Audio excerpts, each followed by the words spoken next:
Merci de rester à l'écoute Touba Fall FM 105.5, la radio de l'univers partout et tout le temps.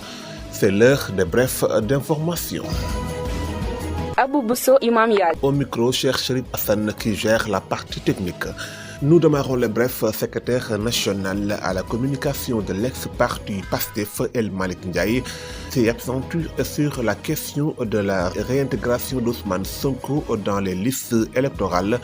C'est quelques jours après que le juge du tribunal de Dakar a tranché en faveur du maire de la ville de Dakar, demandant ainsi son intégration dans la fiche électorale. Selon lui, incontestable, le leader du parti ex-PASTEF sera candidat. 15 personnels spécialistes du service de santé des armées et de 8 de la brigade nationale des sapeurs-pompiers.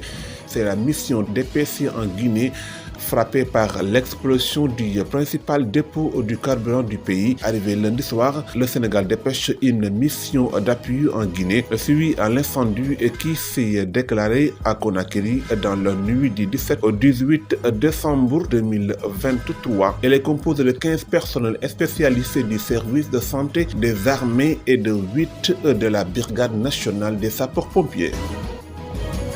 Le tribunal d'instance de Dakar a ordonné jeudi 14 décembre la réintégration d'Ousmane Sonko sur les listes électorales. Dès lendemain, vendredi 15, la décision du juge Ousmane Racine Thion a été notifiée au parti. Le président de PASTEF pouvait ainsi espérer pouvoir commencer à accomplir dans les délais les dernières formalités relatives à sa candidature pour la présidentielle de février prochain. Le président Macky Sall se fait l'avocat des médicaments et des vaccins fabriqués en Afrique. Il persuadait les autres pays à avoir confiance aux produits pharmaceutiques fabriqués en Afrique. Il est intervenu au Rwanda le lundi lors de l'inauguration de l'usine Bien-être Afrique. Travailler ensemble pour que les vaccins et autres produits biotechnologiques fabriqués en Afrique suivant les mêmes normes, accéder aux plateformes de vente et de distribution, a défendu le président de la République du Sénégal. Il donne l'exemple que l'Institut Pasteur de Dakar, qui a une notoriété à travers le monde et qui a contribué à faire progresser le médecin par ses travaux et découvertes.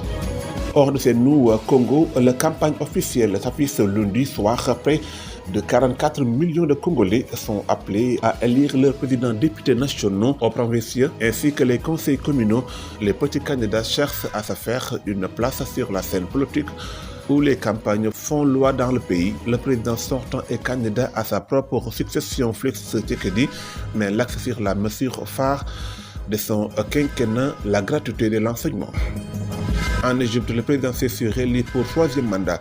Le président égyptien sortant Abdel Fattah al-Sisi a remporté l'élection présidentielle avec 89,6 des voix, a annoncé lundi l'autorité nationale des élections, assurant une 3e mandat d'une durée de 6 ans au martial à la tête du pays depuis 2014. C'était tout pour le bref en français. Le Wolof dans quelques instants.